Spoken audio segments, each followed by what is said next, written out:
Okay, this is my last movie, Blu-ray, DVD, television pickup that recently I acquired. I love these movies regardless of the fact that the first film is considered the bona fide classic of Universal's horror monster legacy, for sure. There are other ones they made collections like this. There's The Creature of the Black Lagoon. Honestly, I could live without The Creature from the Black Lagoon, but I love The Mummy. Granted, if you really pay attention to every one of the storylines from the first film all the way through, the most prominent aspect of these particular films is the Tonto leaves, and the one guy who needs 5 Tonto leaves, and he will, Akira will come back from the dead. You know, the Mummy, so to speak, and that's exactly what this is. This is the Mummy collection on Blu-ray. And thinking, no, I've never had the Mummy collection on DVD. I did had some random Mummy VHS tapes. This is the Universal monster films from the 30s, 40s, and 50s, that time frame. Of course, the Mummy, when you think of the word mummy now, you think of Brendan Fraser's, the films from the 90s.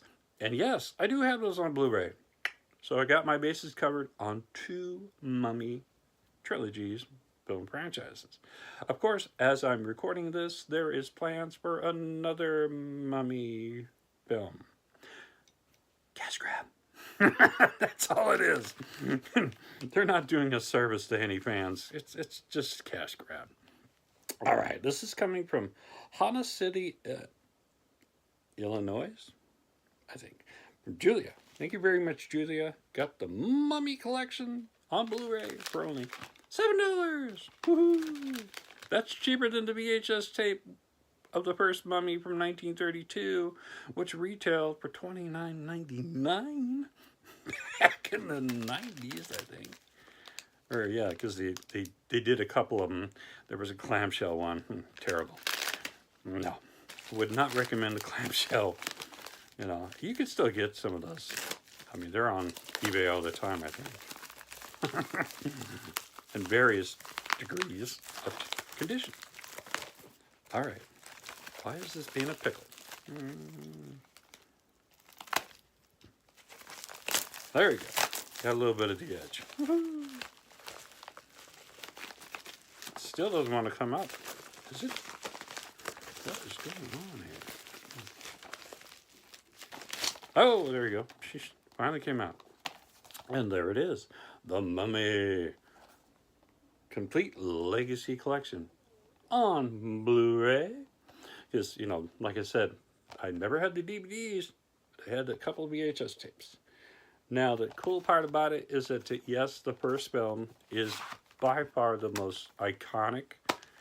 Even thought the Mummy himself, we don't really see a whole lot of him in his appearance, because most of the time it's Boris Karloff as Karos. I think I'm saying his name right. And then there's the Mummy, the Mummy's hand, the Mummy's tomb. Mummy's Tomb, I think, was the first sequel. And then there's The Mummy's Ghost, The Mummy's Curse. Abbott and Costello meets the Mummy. Of course, at that period of time, right here, Abbott and Costello was, their films were doing okay in the box office, but sooner or later, they were kind of running out of ideas. Honestly. So, to be honest, because I love Abbott and Costello. Massive fan of theirs. But yeah, because The Mummy's Hand was the first sequel. And that's another thing, too. They did a lot of flashbacks. But hey, that was it. This is the only movie pickup that I've recently had. Mainly, I've been focusing on television. Hey, I like to thank all my new subscribers, my old subscribers. I love everyone. You're aces in my book. PSA grade 10, STC 10, tag 10? It's all good. But until next time, America, bye everyone. Go ahead and hit that subscribe button. And thanks.